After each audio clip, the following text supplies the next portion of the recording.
wake that ass up. Early in the morning. The Breakfast Club. Morning, everybody. It's DJ NV, Jess Hilarious, Charlamagne the Guy. We are the Breakfast Club. Lauren LaRosa is here. We got a special guest in the building. Yes, indeed. We have Pastor Jamal Bryant. Welcome, brother. Thank you, sir. Good to be with y'all. How you feeling this morning? Feel great. Feeling good. You flew in this? I flew in last night. Oh, wow. Okay. Right after service? Right after service, yeah. I was too scared I was going to be delayed. Delta got a whole lot going on right now, so I came in last night better safe than sorry. You know, you one of the people who you actually use social media to spread the word and spread what you're doing in a great way. When did you realize that you had to start doing that? I think culture made it. The culture changes every 4 years. Church culture changes every 20. So the average church is 15 years behind schedule. So to reach a younger demographic, I knew I had to hit it. Most churches, Charlamagne, broadcast on Facebook. Most young people are on TikTok. So it's a great disconnect. So social media really is that bridge to make the church relevant to a generation that's disconnected. And church culture, you said church culture changes every 20 years? What's that look like? I don't. Well, by virtue of the fact that we're always running behind. So the average black church wouldn't even know what AI is. Yeah. You have to think most churches didn't even stream till the pandemic. 3,045 churches closed in the pandemic simply because they didn't have online giving. Wow. They still passing the plate and writing checks and don't know how to download. So a lot of our churches have got to really run up to speed. Wow. And how was that with the older congregation and the younger congregation with the TikTok and Facebook mesh? Right. It is really a changing of the guard. Right. That church is what was our grandmother's church with funeral home fans and fried chicken downstairs has shifted. And the newer generation may not come to a physical building. They may just stream. So those who are in the old church said, oh, you ain't really doing it if you ain't in the building when we do everything online. So to say that you're not really connected to God because you're streaming and not sitting on the pew is a disconnect of what the culture is and where we're going. What's your I mean, I know you always get people that love you or don't love you. Yeah. So you're probably used to this. But what's your motto every day when you're like, okay, I'm gonna get up, I'm gonna say something that people probably won't touch. Like, what's that motivating factor? Because sometimes, like, I think pastors stray away from stuff because they don't want controversy, because they think controversy means that God is not within the house anymore. Yeah, there's an incredible book called The Courage to Be Disliked. There's a whole lot of people always live for other people's affirmation. John Maxwell said, if you want to be like, sell ice cream. That's right. But if you add sprinkles, somebody's going to be allergic to it. And so I think that the call to be great and the call to make a difference is realizing that you're going to go outside of the culture. When Dr. King was killed, his popularity was at its lowest. But now everybody got street signs and T-shirts. And a lot of times people don't recognize your greatness until after you make the impact. Mahatma Gandhi said, first they laugh at you, then they try to kill you, then they try to copy what you did. And so once you find out how to be a frontiersman and to make that difference, it'll really free you from other people's opinion. I want to ask one more back to the church question. Is a physical church necessarily needed, right? And the reason I ask that is you talk about the amount of people that do stream, right? Yeah. It's difficult to get out if you have a bunch of kids and everything that's going on in this world. People are scared. But is a physical church needed now? Absolutely. It is the power of unity. There was an article a couple of weeks ago how social media has made this the loneliest age. So people are connected online but disconnected from people.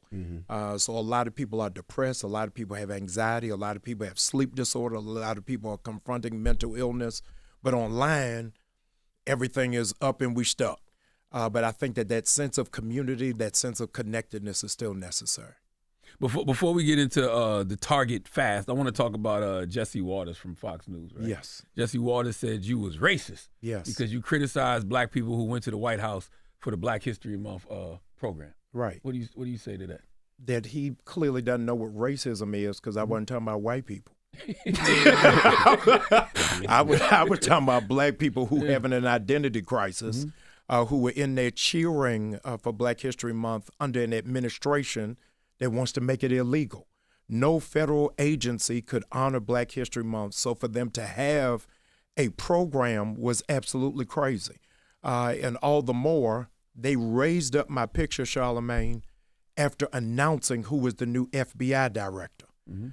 So for your own people to do that to you, I was calling them out. I don't know why he would call that racism as much as it was exposure. Black people don't have the capacity to be racist. I wonder why they did hold your picture up in the White House. Like, 3 of them. Charlamagne, you've been to the White House. No, Ain't I no haven't. way. Yeah, you've been to the White House. No, I haven't. Never in your life. Never He in said my he's not life. going there. He don't do Never, something like under that. nobody.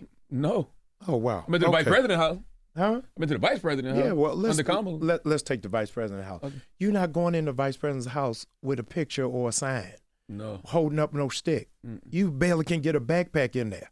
So for them to have 3 pictures of me in the East Wing is absolutely crazy. Yeah. And I don't know, Jasmine Crockett is up there. Hakeem Jeffries is up there. Claiborne is up there. Why put my picture up? So I think it was a targeted attack.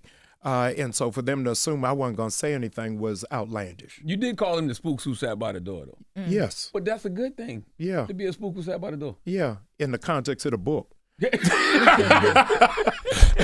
What's funny is, Charlamagne, none of them Negroes read it.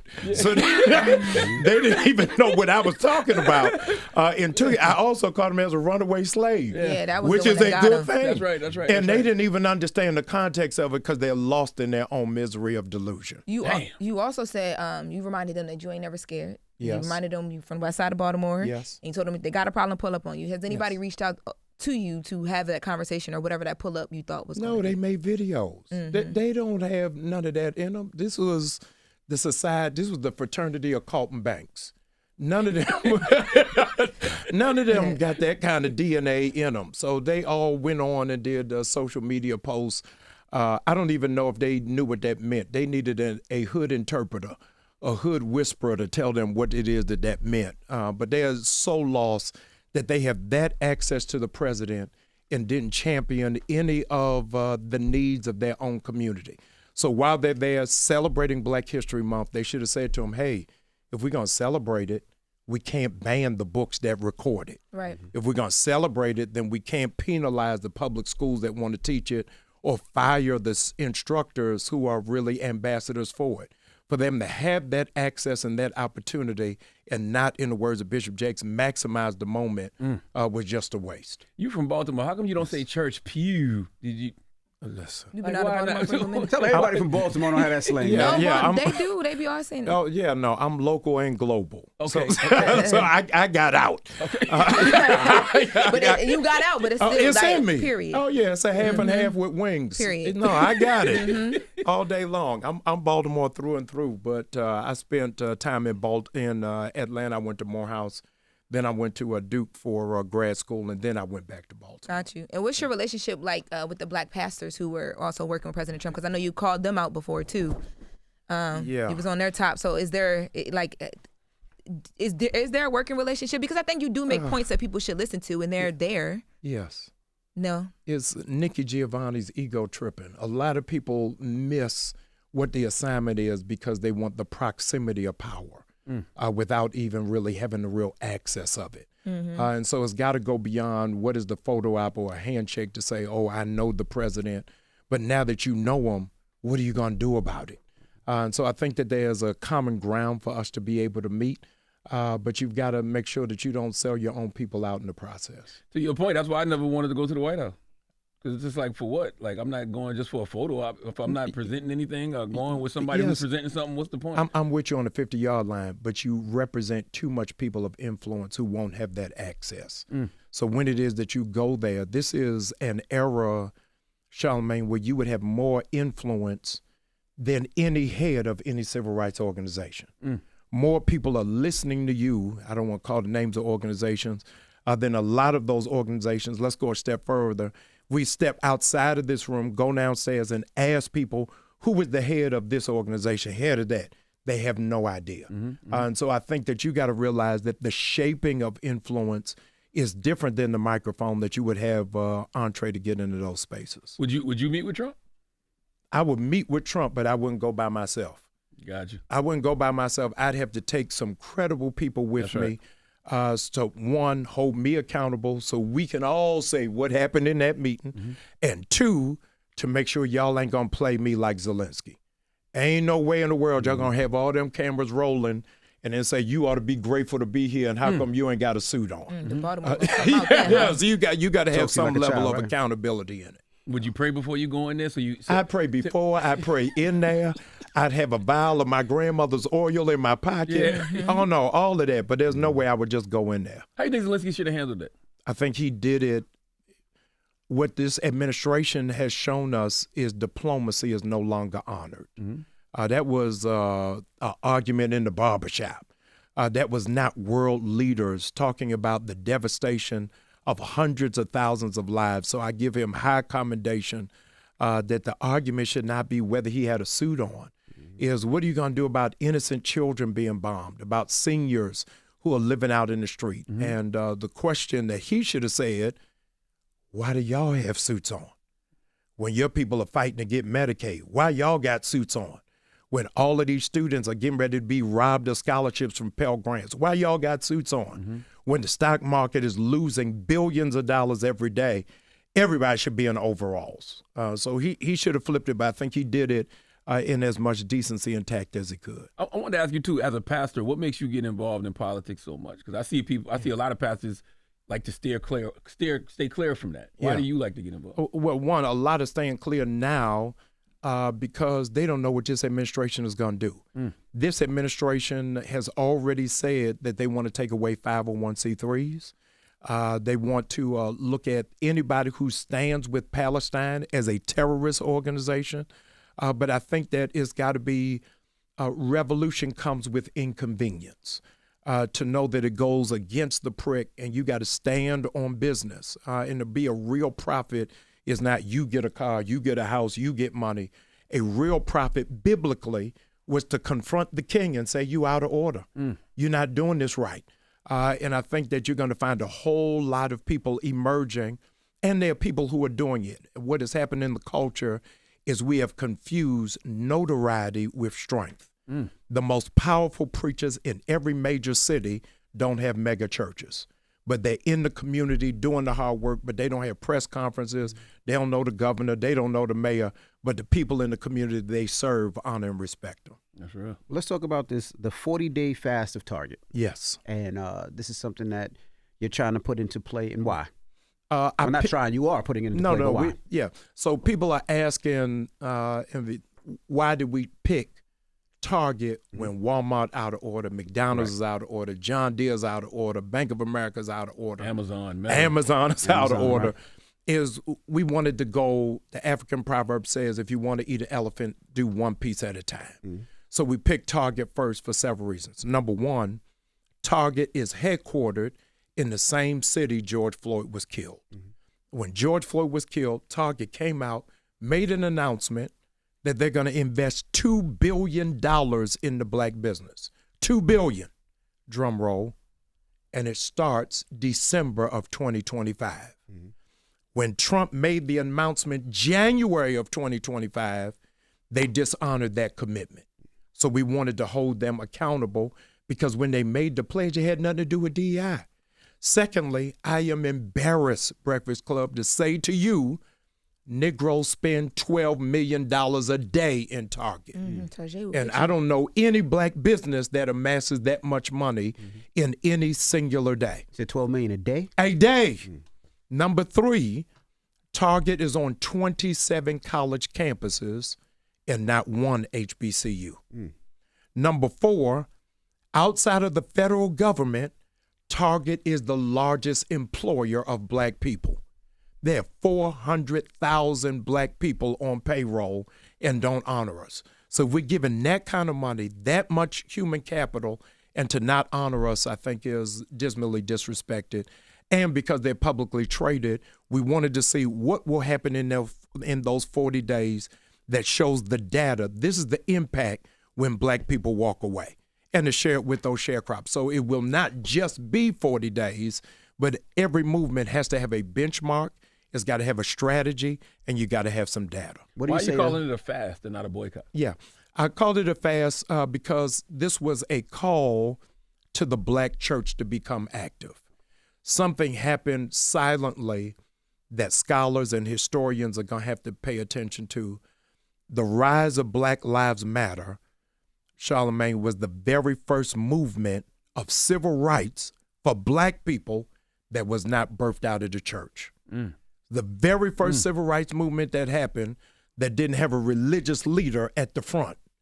And so the Black church is going backwards. This is the largest demographic of Black people since we've been in America who don't go to church at all, who don't subscribe to organized religion. We're at 28%. The largest amount of Black people who self-identify as atheists, who say they don't believe in God, don't believe in nothing. So this was a call specifically for Black Christians to show the younger generation our head is not in the sand. We're a part of it, but we're aligning it with prayer. That those 40 days is a high holy season for the Christian community. We're praying because this is a spiritual warfare that we're under with J.D. Vance and Donald Trump. With all of the things that are happening with these executive orders, marching is good, protesting is necessary, petitions are important.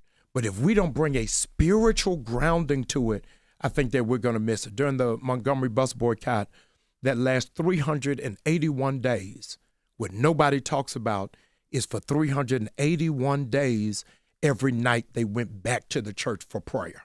So I think that in the movement, you've got to have a faith entity intertwined in it in order for you to move forward. What do you say to some of the people that have Black products in Target that they say that, you know, because of this boycott, if a boycott happens and people are stopping to go to Target, that is going to affect their products even more? I know we had the co-founders of Rucker Roots on the Breakfast Club. And we had the founder of the Lip Bar. Yeah. And they were saying that if people don't come into the store, which Target is their hugest manufacturer, their hugest buyer. So what happens to those products? Number one, the Lip Bar and all of those entities understand a new thing out called drop ship. You don't have to go in a physical store to help them. Because of that, in foresight, we partner with the U.S. Black Chamber of Commerce. So every person that goes to targetfast.org, within an hour, I send you a digital directory of 300,000 Black businesses across the country. So we don't want those businesses to be adversely impacted. We want people to support them, but do it online. I can support the Lip Bar and not go into Target to do it. I can go online to do it. And so I think that as innovative and creative people as Black people are, let's do it online. We do everything else online. So let's support them. And the 1,000 Black vendors who are placed in Target, we're going to prominently place on the website so that you'll be able to find them quickly without any pause. I saw you. Okay. So two things to what you're saying. So the first thing, when they were up here, they talked about the inventory and just how much money they have to put ahead to be in these stores that comes out of their own pocket that they will lose out on if people do not, if they're not supporting these companies or whatever. So even if you're buying it from their website, because they're already in contract for this amount of inventory allotted to Target, they lose out. They don't profit on that now. Yeah, well, that money has already been spent. A movement comes with inconvenience. It came that same argument happened in the Montgomery bus boycott. The question was asked, what do we do for the bus mechanics who were all Black? So what they did is they pulled all of those bus mechanics out of Montgomery and set up garages at the churches. What nobody is talking about is 4 mechanic shops came out of it. So I understand that it's an inconvenience. I know we got to go a different route, but I would then say, let's up the ante. As a business principle, let's buy more to cover what is that loss. Companies take losses all the time, but a group of misguided preachers went into Target in Detroit and said, let's just buy Black inventory and come out. You're still supporting Target. So I think that we've got to come away, even if we got to raise the price in order to make the balance, let's do it. One of the things that Black people do wrong, whenever it is we're supporting Black business, we always want a discount. Let's pay full price and support them. Let's not just do it with lip service, but let's do it through the investment. I saw you. Okay, my last thing to your point of like just upping the ante online. Yes. The women from Rucker Roots talked about how majority. Ellen Sellers. Ellen's. I'm sorry, I don't have her name in front of me. Ione Jameson and Ellen Sellers talked about how even in Walmart's, majority of their clientele that they make a large amount of their money off of on those products, they don't have the access to the .com. So being able to walk in, like it's just different in some of the lower rural areas. So being able to walk into a Walmart or a Target helps them as far as inventory and creates access for those people. What about that? Yeah, I think that we've got to ask ourselves, what is the principle? And is the principle more important than the profit? You've got a whole lot of churches who have space that is underutilized and underused. The fact that in 2025, we don't have a minority-owned retail space to direct people on says that we got to reevaluate how we do business. So going into Target to buy whatever this product is, to say, hey, forget that they don't honor us, forget that they've disrespected the George Floyd family, forget that they are only allowing black people on entry-level positions. Let's do it for lipstick. I think that we're losing the larger conversation. I want to see the sisters win. I want to see them do overwhelmingly well. But I think that we got to get into a room and figure out, how do we make it more accessible for those in rural areas? I don't think that the answer is to keep shooting ourselves in the foot and then ask for a cast. But will we ever get there, Pastor? Like, we want to get there, right? Yeah. Will we ever own our own Target/Walmart? Will we ever own our own car manufacturer? Yeah. Will we ever own our own so we can rely on it? It just seems like we're far stretched from that. Yeah, so one of the things that we're asking for Target to do, and for all of the demands that we're asking of Target, please go to targetfast.org. They're on 27 college campuses, but no HBCUs. Mm-hmm. I'm asking Target to partner with 10 HBCUs to show our businesses how to scale up and to go into the retail space. Reverend Sharpton is one of my mentors, but in the history of black people, we have never marched black people into a white business to say, spend money here. So we got to figure out how it is that we really reroute and redirect so that we can create an ecosystem for us to be able to do it. I think that is possible, but there's a plan that has to be afoot in order to make it done. I don't have any problem with the boycott, but I don't have a problem with the boycott either. I just feel like, people should do something. Agreed. If they're moved to do something. But I saw you repost the preachers who led their flock into the store to buy all of the black products. Why did you feel the need to speak out against that? Read the room. There's no way. Well, which room though, Pastor? Everybody room different. No. Read the living room. The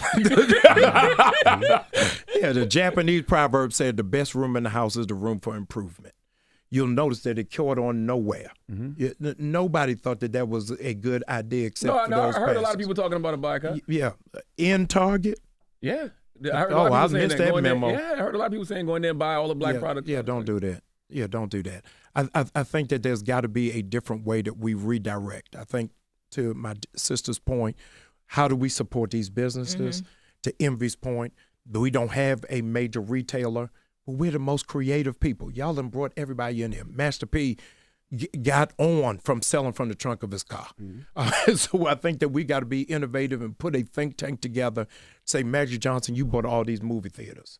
In the concession stand, can I now buy lipstick? Right. I don't know the answer to it, but I think that we've got to figure out a way and figure out a path and figure out a tributary. Yeah, I just don't want us to make the same mistakes that our generations before us made, meaning like people would knock Martin Luther King Jr. for his methods. Yes. And different organizations would knock each other and say, no, we should be doing it this way. We should be doing it that way. Yes. It's just like, as long as everybody's doing something, I feel like it all can be effective.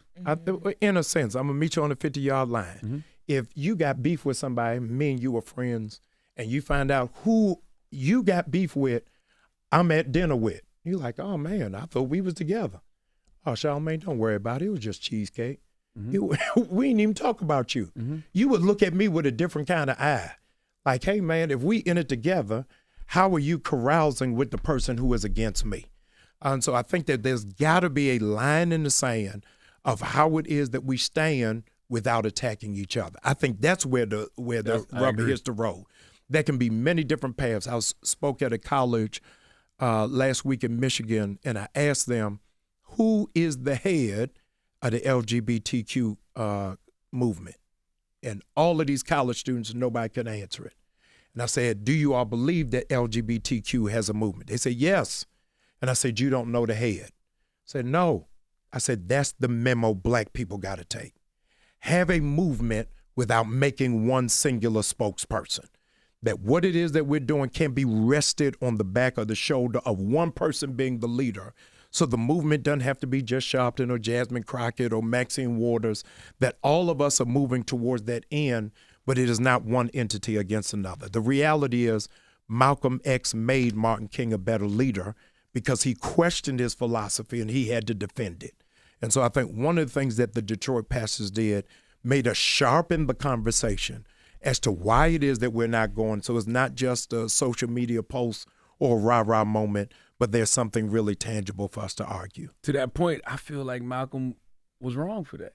And the reason I say that is because Martin Luther King Jr. was doing real work in an area we needed him to do real work, meaning that he was building with John F. Kennedy and Lyndon B. Johnson to get actual legislation passed. But we need somebody like Malcolm raising hell in the streets. So to me, there was no reason for Malcolm to be calling out Martin.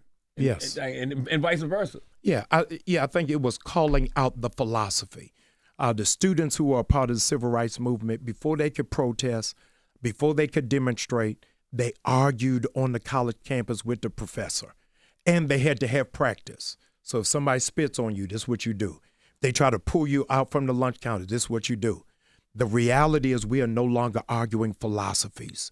We're just arguing about people and personality on who I don't like, who I agree with. But I think that iron sharpens iron in that space of arguing and articulating what we stand on and why there needs to be different tracks. My issue is not with people who argue against my methodology. My issue is with those who don't believe in nothing. Right. Who are just internet gangsters. Oh, this ain't gonna work. We ain't never gonna stick together. This thing ain't gonna have no traction. Okay, then what are you gonna do? Have those people reached out to you? The people that don't agree with what you're doing, like those pastors that took their congregation into buy, have you had those conversations so y'all can get on the same page and say some of the things that you're talking about? Yes. So as soon as I saw it, because I know them, 3/4 of them, I text them, hey man, y'all on the wrong side of history. You say amen and you say nigga. I said, it was a Sunday. So I said, hey,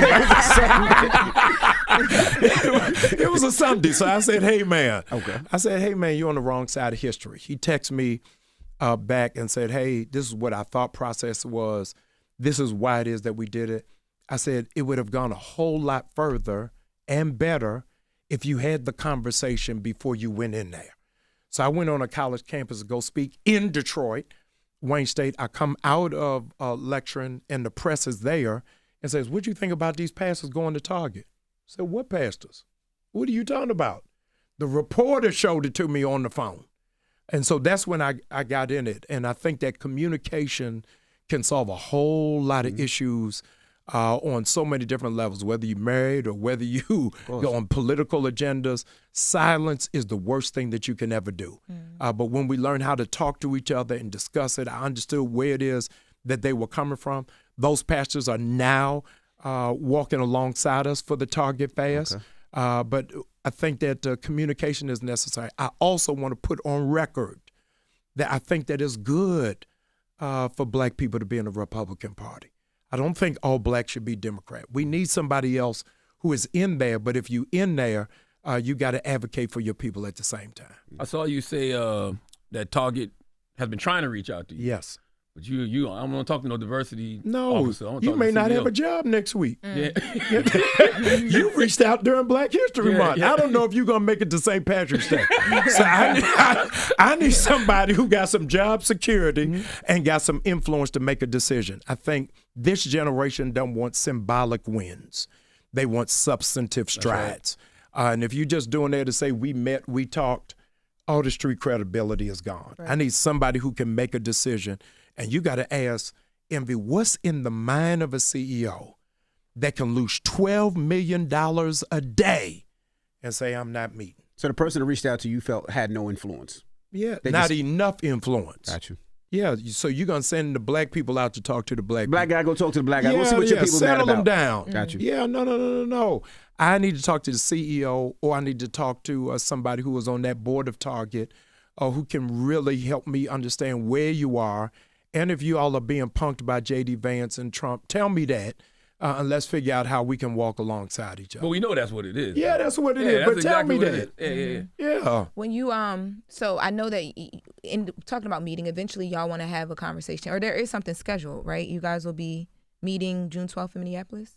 That's when their stockholders meeting is. Oh, their shareholders meeting. Yes, okay. yeah. So we are planning on going there. I'm hoping that we have resolved by then. That's what I was getting to. Yes, we can't wait till June. But June 12th, and there now is an underground murmur that they don't even want to do an in-person shareholders meeting. They want to do it by Zoom. Because they don't want you guys to show up. Okay. Yes. But that's why it's important for you to have the data to show how this has been impacted, how much money you've lost in the stock, and what is at stake. So we wanted to take all of that to the shareholders meeting June 12th. And numbers, you know, there was a bunch of Target shareholders who filed a class action lawsuit against Target, and they claimed that Target artificially inflated stock prices and failed to warn investors about how removing DEI and ESG, which is environmental, social, and governance policies, could cause stock prices to plummet. And it also talks about how Target concealed the backlash it suffered from the Pride Month campaign. Yes. After they removed the LGBTQ merchandise. And that's how they've been losing all of that money since November of 2024. America's worst nightmare is the marginalized unifying. If all of the different sectors came together, that's when you have real power. Fingers separated don't mean anything. Fingers together become a fist. The Poor People's Campaign is what Dr. King was putting together just before he was assassinated. He said the same poverty that's happening in Selma is the same poverty that's in the Appalachian Mountains. Right. What happened that really frightened J. Edgar Hoover against the Black Panther Party was they were unifying all marginalized people. So imagine if we're dealing with immigration, we don't allow the media to just make it a Mexican issue. Let's talk about the 500,000 Haitians who are unprotected. Let's talk about the Africans who are being deported. Hear this, family, who they not even deporting back to Africa. They in jail right now in Panama. And we're not doing anything or raising the alarm. If all of these factions come together, a sister out of Harvard University says for you to have a real revolution, you don't need 100% participation. You only need 3%. If 3% of the population organize, you can shut any culture down, any government down, any society down. And what we're seeing in these town hall meetings with these Republican senators and Congress people is people are waking up saying, hey, this ain't what I signed up for. This can't be the last train to Paris. Let me get out of here and change direction. So I think that you're getting ready to see a percolating in America of those who are marginalized, that it is not just a race issue, it is a class issue. My last question for you, where are you at now numbers-wise? Because I know you were looking to get 100,000 people by this Wednesday the 5th when it starts, and you were at 70,000. We are at 110,000 people Got you. Have come, and we did it before we ever got to the Breakfast Club. So now, y'all, we got to get to 150. We got to get to 150 because numbers is power. It was important for me to have tangible evidence of how many people are standing behind us. That is not just a post. It's not just likes and shares. But 100,000 people, I can press a button and send an email to say, hey, we outside in Target. Hey, we in Cincinnati. So that the people at Target know that we mean business, that is not just symbolism, but there's substance behind it. Well, how can people get behind you? Go to targetfast.org. It's just one word. There you'll see what is our list of demands. When it is that you sign up for Target Fast, I'm going to send you a digital directory to those 300,000 businesses. And even for those of you who don't go to church or watch online, I'm going to send you a daily prayer devotional so that you can stay focused, no pun intended, so you can stay on target for what it is that we're trying to get done. All right. Well, we appreciate you for joining us this morning. Again, Thank you. It's Bryant. targetfast.org. And thank you so much, brother. Man, thank you. And when y'all come to Atlanta, I'm coming through. Okay. I ain't even got a ticket. I'm coming. Oh, you know Charlamagne soon. Well, yeah, he came. Pastor Jamal has popped up to my Black Effect Podcast Festival. I'm coming this year. I want to come to New Birth, man. You gotta I want to come one Sunday and check it out. Yeah, you gotta come. Absolutely. It's room at the cross. Hey, let me say this to Okay. you. I'm from Baltimore. Do you know the first place I ever had crabs? Charleston, South Carolina. Monk's Corner. Monk's Corner. Okay. Monk's Corner, AME Church, right Pastor there. Jameson? James Blake. This is back in the 80s. All right, okay. It was the first place I ever had crab. My family's from Georgetown, South Carolina. Okay. So we used to come down there every summer. But Baltimore, That they was the still. first time you had crabs and you from Baltimore? I know. Was they better than Baltimore? They No, cook them never, with the beer? never. Let's not go too far. Okay, I'm just, you brought it up. I was just doing trauma bonding with Charlamagne. No, Baltimore's the home of crazy. Why crab ain't no trauma? It's trauma that I had to do it in South Carolina before I had South it in Carolina is Baltimore. amazing for It's seafood. great. It's amazing. It's great. Just not as good as Baltimore, but it's good. Thank y'all. Pastor Jamal, Bryant, it's the Breakfast Club. Good morning. Wake that ass up. In the morning. The Breakfast Club.